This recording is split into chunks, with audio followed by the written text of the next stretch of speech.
Asia কাপের শিরোপা ধরে রাখার মিশন ছিল বাংলাদেশ অনূর্ধ্ব-১৯ দলের সামনে। গত বছর স্বাগতিক সংযুক্ত আরব আমিরাতকে হারিয়েছে বাংলাদেশ। সেবারও চ্যাম্পিয়ন হয়েছিল বাংলাদেশ।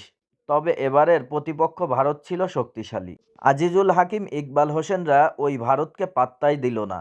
এবারও সেই ধারাবাহিকতা অব্যাহত রাখল যুব টাইগাররা। ফাইনালের লড়াইয়ে শক্তিশালী ভারতকে বিধ্বস্ত করে বড় ব্যবধানে হারিয়েছে লাল সবুজের দল। রোববার দুপুরে অনূর্ধ্ব-১৯ এশিয়া কাপের ফাইনালে ৫৯ রানের বড় জয়ের পরপর চ্যাম্পিয়ন হলো যুব টাইগাররা। ফাইনালে বাংলাদেশের জন্য জয়টা অবশ্য সহজ ছিল না। টস হেরে ব্যাট করতে নেমে প্রথম ইনিংসে ১৯৮ রানে অল আউট হয়েছিল বাংলাদেশ। ইনিংস বিরতির সময় ভারতের শক্তিশালী ব্যাটিং লাইনের সামনে লক্ষ্যটা মামুলি মনে হচ্ছিল। বাংলাদেশি পেসারদের অবিশ্বাস্য বোলিংয়ে সেই লক্ষ্যটা ভারতের সামনে পাহাড়সম হয়ে দাঁড়ালো। টুর্নামেন্টের সর্বোচ্চ চ্যাম্পিয়নদের ৩৫ ওভার ১ বলে ১৩৯ রানে অল আউট করে শিরোপা নিশ্চিত করে বাংলাদেশ।